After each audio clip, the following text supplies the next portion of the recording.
Graham Pauley or Connor Norby? Who should be the Marlins starting third baseman moving forward?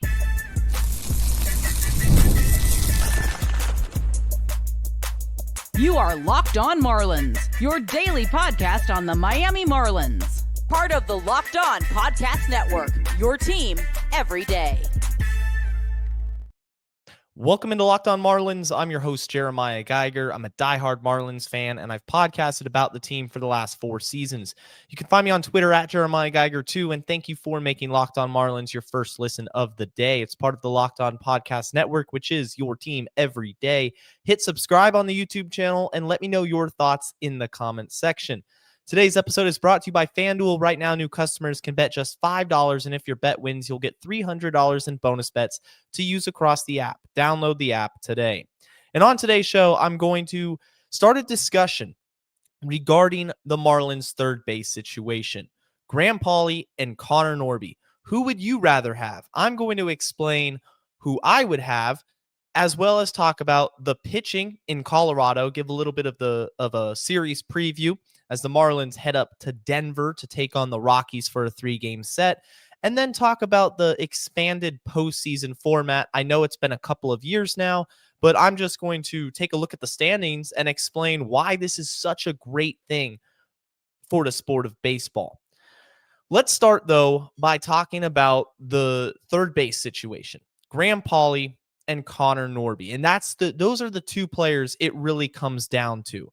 Because according to an article from the Miami Herald, Barry Jackson, and this was last week, this was a few days ago, he pretty much said that the Marlins are planning to address the position internally rather than go out and sign a free agent. Don't expect any Eugenio Suarez to the Marlins notifications across your screen. It looks like the Marlins are going to run it back with the players they have in the system.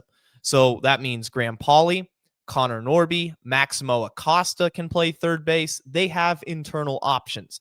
And although a lot of fans would say, well, there's better options out there, given the offensive ineptitude at times from that position this season, according to Barry Jackson, the Marlins seem to be content with what they have. Now, what does this mean for the question at hand? Well, Graham Pauley, I believe, should be the Marlins starting third baseman the remainder of this season in 2025, and should be looked at as the front runner in 2026. And I know that Connor Norby and Graham Pauley are going to compete in spring training for that starting role, and the hype, the big name prospect is Connor Norby. He's the more not famous, that's not the right word, but he's the better known player for Marlins fans. He was acquired in the Trevor Rogers trade. He had a really good stretch last season in 2024. Of course, he came with Kyle Stowers, and Kyle Stowers turned into an all-star. There were a ton of expectations surrounding Connor Norby heading into this season that, unfortunately for him, he failed to meet. He had a poor season, both statistically, he couldn't stay healthy, and then Graham Pauley got his opportunity because of Connor Norby's injuries and made the most of it until he himself went on the injured list. Now, the good news is that the Marlins, there's a ton of injury news to get to, and I'm going to pull it up because it's a lot to read. So they had a roster update that broke this morning.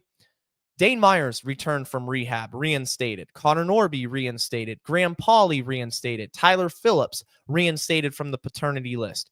Maximo Acosta optioned.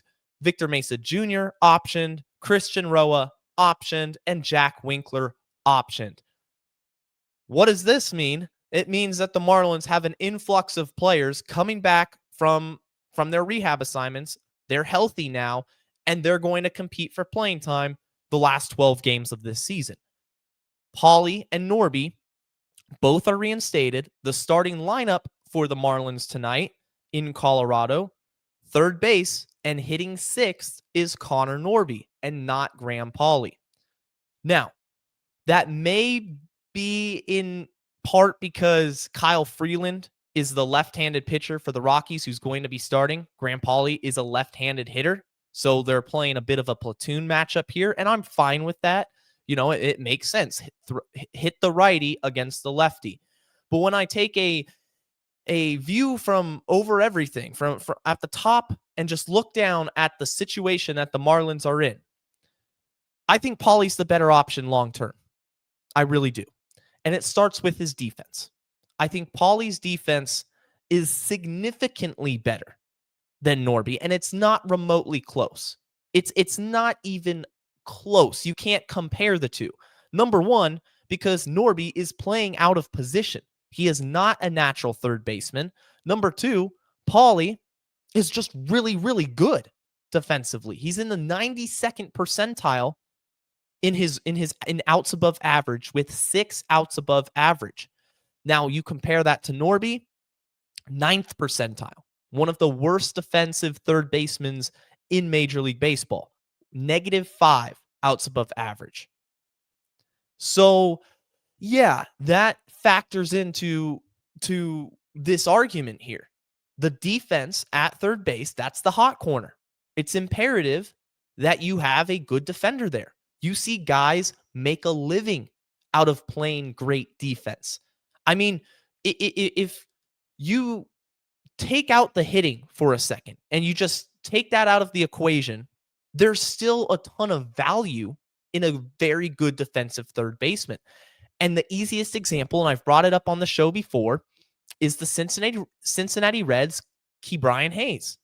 Ke'Bryan Hayes on the season is hitting .242, 5 homers. This is across 539 plate appearances, by the way. So little to no power, and OPS approaching below 600. He has a 610 OPS. And the Reds traded for him at the deadline. Why? Was it because of his bat? They wanted a big hulking slugger at third base to hit 20 home runs and carry them into the postseason? No. What they wanted to do was shore up the defensive side of the game, the defensive side of that infield. And that's what they did. Ke'Bryan Hayes is the best third baseman in all of baseball. He's literally in the 100th percentile in outs above average. There's nobody better than him. Am I saying Graham Pauley is that caliber of defender? No. But he's closer to Ke'Bryan Hayes than most people realize. He's a wall defensively. He makes highlight reel plays. And to me, that defensive value is enough. As long as you see tangible improvements in his hit tool, and you have, then you're gonna then I feel good about Pauley at third in 2026. I really do. His bat started to turn around right before he got injured, and that's what made the injury to Pauley so disappointing, was because he was starting to hit. Given extended playing time, he was starting to be adequate, not just with the glove, but with the bat, and that's really all you need. The last 15 games that that Pauley played, he went 8 for 33, a .242 clip, 4 RBIs. He had 3 homers, 7 walks to 5 strikeouts. He was playing good baseball. And if he can replicate that over an extended period of time, not flashy offensive numbers, but just solid offensive numbers, then I want him to be the third baseman.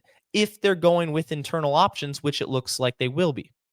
So what does this mean for Connor Norby? Are the Marlins phasing him out of their plans completely? Obviously not. Because according to Barry Jackson's article, it looks like they're going to compete next year in the Grapefruit League.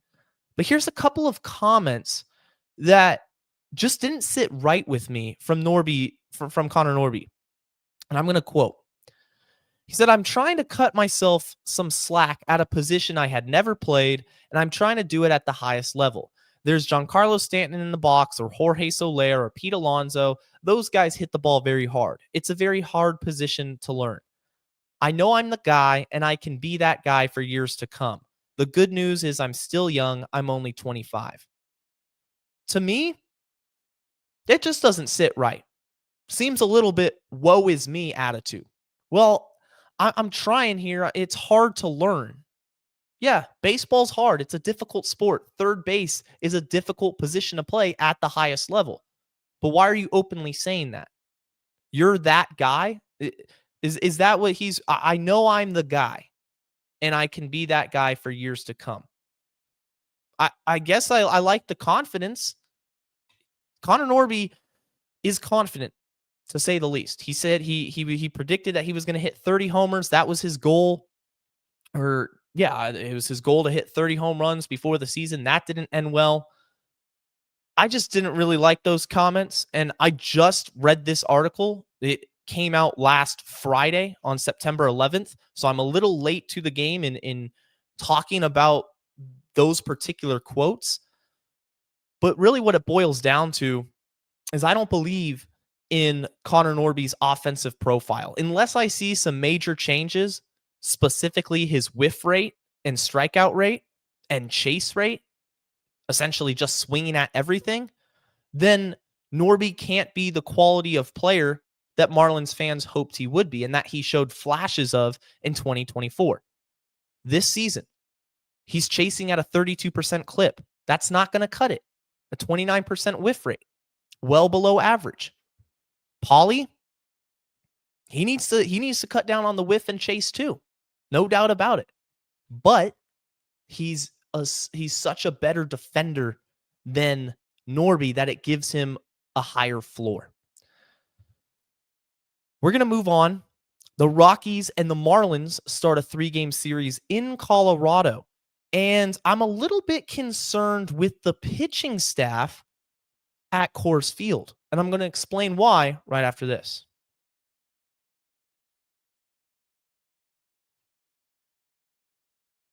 You've probably seen a million ads for hair growth products and thought, yeah, that actually works. There are so many products out there, and it's hard to know which ones are actually going to do anything. That's why you should give Nutrafol a closer look. Nutrafol is the #1 dermatologist recommended hair growth supplement brand, trusted by over 1.5 million people. And it's not just hype. This is a supplement clinically tested that targets the root causes of thinning and shedding with a proactive approach. Whether you're at work, you're out with friends, or you're just getting ready in the morning, Nutrafol gives you more confidence in your daily routine. And it's a very simple addition to your day. It's just 4 pills with a meal, no prescription needed. It's easy. And you can feel great about it knowing that Nutrafol is NSF certified and backed by peer-reviewed studies. See thicker, stronger hair with less shedding in just 3 to 6 months with Nutrafol. For a limited time, Nutrafol is offering Locked On MLB listeners $10 off your first month subscription and free shipping when you go to Nutrafol.com and enter the promo code Locked On MLB. That's Nutrafol.com, promo code Locked On MLB.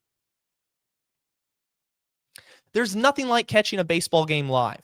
The energy, the crowd, the chance to see your team in person. And if you want to go see the Marlins before the season ends, they got 3 games left. It's the last series of the year against the New York Mets. They could play spoiler. I encourage you to get your tickets with Gametime. It's the app that gives the advantage back to the fans.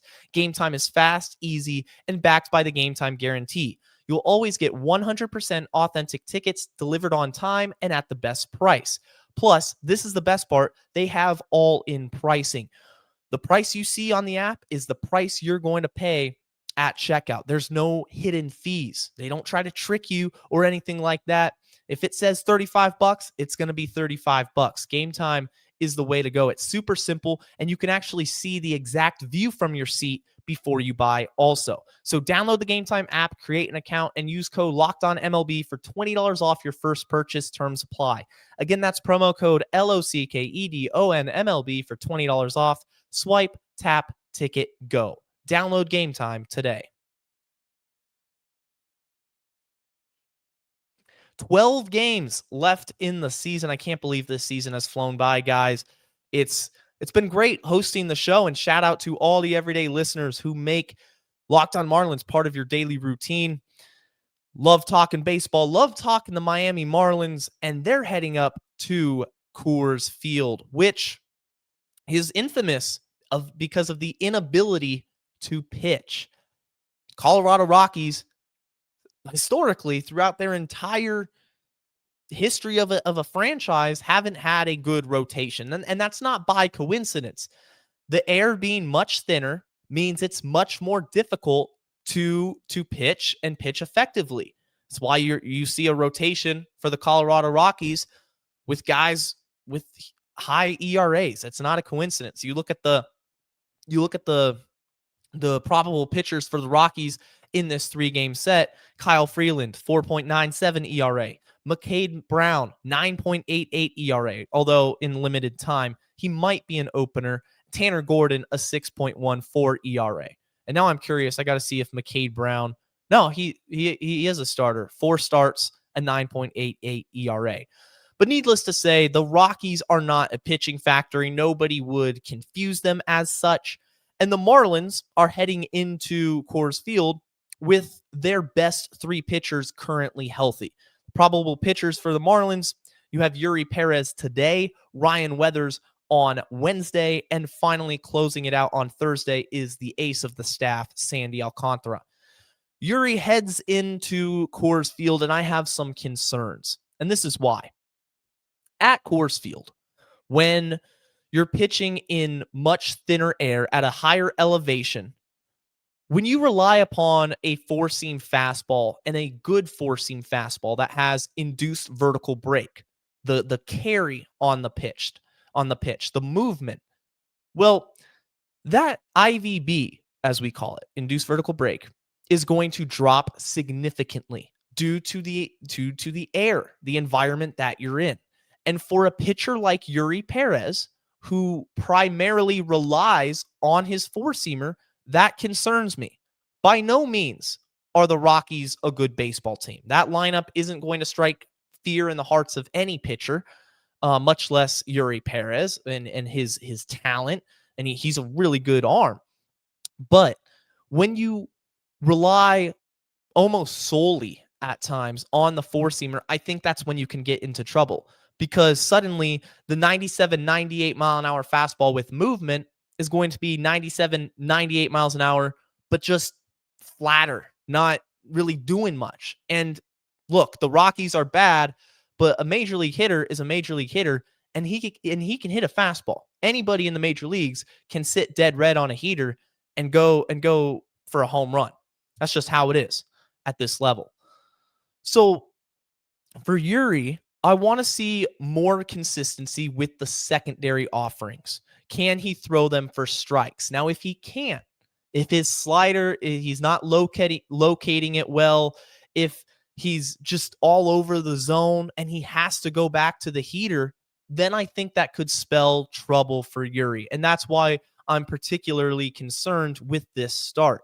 I'm not saying he's going to go out and get blown up, but he's been inconsistent. He didn't really have a good month of August by any means. Just a couple starts ago, he couldn't get through the first inning at Citi Field against the Mets. So by no means is this a give me start for Eury, a get me right start. He's going to have to work and he's going to have to execute.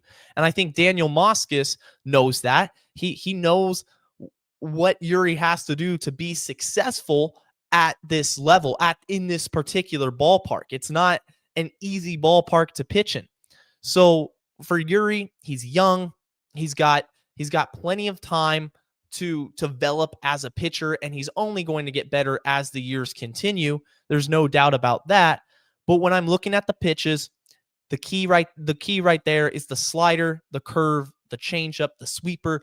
Now, primarily 53% fastball, as I laid out, he might have to get away from that a little bit. He might have to mix in that slider a little bit more that he throws at 22% of the time. The curveball at almost 10% of the time. I don't think you can just roll into Coors Field and dominate with the fastball. So that's my takeaway from Eury's start, and we're going to find out here in a couple of hours whether or not I know what I'm talking about, or maybe Eury just goes out there and goes 7 shutout and he's throwing 60% fastballs, and then you're going to watch this podcast and say, what on earth are you talking about? But there's my analysis. Take it as you will. So the other 2 starters, Ryan Weathers, excited to see him. Left-hander, had a really good outing last week coming off of the injury list. He went 5 shutout innings, didn't walk anyone, which is huge. And now, given the park factor of Coors Field, he's got another tough task. Not necessarily the opponent, but the environment. And then, of course, Sandy Alcantara. A big start for Sandy. Excited to watch this. I think this should be his second to last start of the season if the schedule holds up. I believe, let's pull up the schedule here and let's just see based on the math. I believe it should be the last one, which if you're living in South Florida would be a little bit disappointing because you're going to miss him in New York. And yes, this should be it. He's going to pitch Thursday. And then if it's a 5-man rotation, he'll pitch against Philadelphia to wrap up his season in Citizens Bank Park. So the pitching staff, Daniel Moscas, I'm sure he's got the guys studying. I mean, you only go to Coors Field once every year, but it's a challenge to pitch in. And it's a good opportunity for these guys to battle, even when they might feel that they don't have their best stuff necessarily. So the biggest storyline out of those three, though, for me, is Eury Perez and just how he relies upon the fastball heavily. Can he locate the secondaries? Can he establish consistency with them where he's throwing it in a 0-0 count, a 1-0, 2-0 count, instead of just going back to the heater? He's going to have to change things up. The MLB postseason has expanded. Back in 2023, was it 2023? Might have been 2022. It was a few years ago that the Major League Baseball playoffs expanded. They added another wild card, 3 wild cards. They added the wild card series.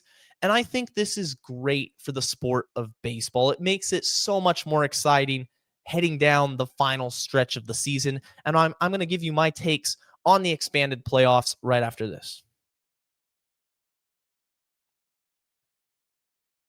The NFL season is here, and FanDuel is making sure you're ready for kickoff with a can't-miss offer. Right now, new customers can bet just $5, and if your bet wins, you'll get $300 in bonus bets to use across the app. FanDuel is great because it fits however you like to bet. Whatever your preference is, they've got it. Player props, money lines, same-game parlays, live action bets. They've got it all, and it makes every game more exciting, whether you're watching your team or you're just keeping an eye on your fantasy lineup. And quickly, whose fantasy football team is 2-0? It's this guy right here. If you play fantasy football, let me know your record so far. This is a 20-team league, by the way. So there's a lot of players to watch for and potentially bet using FanDuel. See how they do. So if you're ready to play, download the FanDuel app now by visiting FanDuel.com to get started. That's FanDuel.com to place your first $5 bet. Hey, do me a favor real quick. If you're watching this on YouTube, hit subscribe. Hit that like button on the channel. It helps a lot. And remember that if you're not watching on YouTube, you're listening via podcast. The show's wherever you get your podcasts, Spotify, Apple, you name it. All the major podcast platforms. Locked on Marlins is there. The MLB postseason is exciting. And I know for Marlins fans, it's a little bit disappointing because they're probably not going to make it in, barring an absolute miracle. And I tweeted out 12-0. What if the Marlins go 12-0? There's a chance. There is a chance. There's always a chance. There's always hope. There's a quote from a movie. Hope is the best thing, the most important thing. And I'm butchering this completely, but it's a good quote. And I can't remember the movie now, but you got to hope. Maybe the Marlins shock the world that right now they're 7 games back. The teams ahead of them, the Cardinals, the Giants, the Reds, the D-backs, the Mets. The Mets occupy that spot, that third and final wild card. And I think it's great that that Major League Baseball has 3 wild cards. Number one reason, when you get more teams in the dance, it gives that extra team an opportunity to go win the whole thing. In 2023, when the Marlins made the playoffs, remember, they were the 5th seed. They were not the 6th seed. They were the second team, or second to last team in. The Diamondbacks were the very last team in the dance. And if this had happened in previous years, the D-backs would have been left completely out and never won the pennant, never beat the Phillies in the NLCS, and never made the World Series. So that right there is a reason why I love the expanded playoff. The second reason is if you go on MLB.com and you look at the standings, you will see that there are multiple teams that have legitimate chances to go win it all or get in the playoffs. And from there, anybody can go win it all. Just like I talked about the D-backs. They had an opportunity. They made the World Series. The Padres are 5 games up for the second wild card. Nobody's going to catch the San Diego Padres, barring an epic collapse on their part. For that final wild card, you have the Mets at 77 and 73. Right behind them, on their heels, is the Arizona Diamondbacks, who I just mentioned. They're a game and a half out. 1 game under 500 or over 500, but 1.5 games out of that third wild card spot. What's fascinating about this all is that the Diamondbacks sold at the trade deadline. They waved the white flag. They traded Eugenio Suarez. They traded Josh Naylor. And now they're in position to potentially make the playoffs. That is crazy. That shows me that this team never gave up. They never quit, and they played good enough baseball to make things interesting down the stretch. Again, 2 weeks left in the season. Anything can happen. This postseason race is coming down to the wire, at least in the National League. In the American League, it's a little bit more I guess of a safe haven for the Houston Astros. They have the final wild card spot. No. Yes, they do. And they're 3 games ahead of the Cleveland Guardians. The Astros and the Mariners are actually essentially tied in their division. The Astros have played 1 more game and lost, so they're half a game back in their division. But the Mariners, the Astros, one of those teams is going to be the wild card. And then they're trying to fend off the Guardians and Rangers, who, by the way, the Marlins can play spoiler to this weekend. What a great last couple of series for the last couple of weeks for the Marlins to play spoiler. They can play spoiler against the Rangers. No hate to Texas. I actually like the Texas Rangers. But that last series of the season against the Mets, that's the one I have circled on my calendar. You can absolutely play spoiler against the New York Mets if they're desperately trying to get that final wild card spot. And they've played some really bad baseball. If they ultimately choke and collapse, it's on them. And honestly, I don't even think they deserve to be in the postseason the way they've played the last 3 months. Nonetheless, how do I tie this together with the Marlins? Well, the answer is pretty simple. In today's era of baseball, it doesn't take as dominant a team to make the playoffs, number one. And then when you're in the playoffs, anything can happen.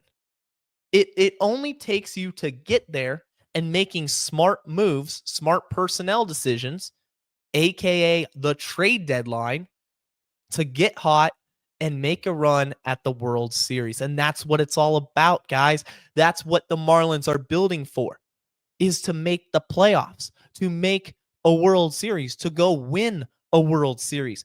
They're not sitting here wishing for a perpetual rebuild. That's not how baseball works. And I know we're indoctrinated and we've been accustomed to yearly losing seasons and rebuild after rebuild. Well, the time is going to come eventually where it's the Marlins' turn to look at the National League East and say, let's go win it. And if they don't win it, they're in position to take one of 3 wild card spots. And I think they can do that as soon as 2026. I really, truly believe that. And I'm getting excited just talking about this on the show right now because postseason baseball is awesome. If you don't like postseason baseball, if you don't like walk-off homers in the postseason and the electricity and the fans and everything that comes with it, and can you imagine Lone Depot Park hosting a playoff game?